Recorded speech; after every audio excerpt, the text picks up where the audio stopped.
জুলাই স্মৃতি ফাউন্ডেশন থেকে পদত্যাগ করলেন সার্জিস আলম। শোনা যাচ্ছে পদত্যাগের প্রস্তুতি নিচ্ছে বৈষম্য বিরোধী ছাত্র আন্দোলনের সমন্বয়ক থেকে উপদেষ্টা হওয়া 3 উপদেষ্টা। সার্জিস আলম কেন পদত্যাগ করল, বাকিরাও কেন করতে চায়, ঘটনা কি? জুলাই আগস্টের আন্দোলনে যারা আহত হয়েছিল তাদের সাহায্য করার জন্য তৈরি করা হয়েছিল জুলাই স্মৃতি ফাউন্ডেশন। ফাউন্ডেশনের সাধারণ সম্পাদকের দায়িত্ব ছিলেন সার্জিস আলম। কিন্তু এই পদ থেকে সরে দাঁড়িয়েছেন সার্জিস। রাজনীতি অঙ্গনে আলোচনা উঠেছে উপদেষ্টা পদে আসিফ মাহমুদ, নাহিদ ইসলাম, মাহফুজ আলম তারাও নাকি সরকার থেকে সরে যাবে।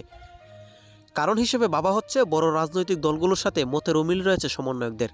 তাই তারা মনে করছে পদ থেকে সরে আসাই শ্রেয়। এই সুবাদেই পদত্যাগ করেছে সার্জিস আলম। তিনি তার ফেসবুক পোস্টে উল্লেখ করেছেন, জুলাই স্মৃতি শহীদ ফাউন্ডেশনের দায়িত্বে আমি নেই। আরও অনেক কিছুই লিখেন তার পোস্টে। সবশেষ তিনি লিখেন, যতদিন পর্যন্ত আমি আমার সর্বোচ্চ সময় ফাউন্ডেশনে দিতে পেরেছি ততদিন আমি দায়িত্ব পালন করেছি। এখন আমি আমার সময় বেশি দিতে পারবো না, তাই দায়িত্ব থেকে সরে এসেছি। তিনি মূলত কোন কারণে সরে গেলেন, ভেতরে আসলে কি করছে, নাকি স্বাভাবিক প্রক্রিয়ায় সরেছেন, সেটা আসলেই বোঝা কঠিন। কিন্তু রাজনৈতিক অঙ্গনে যে বেশ একটা এলোমেলো, সেটা ঠিক আন্দাজ করা যায়।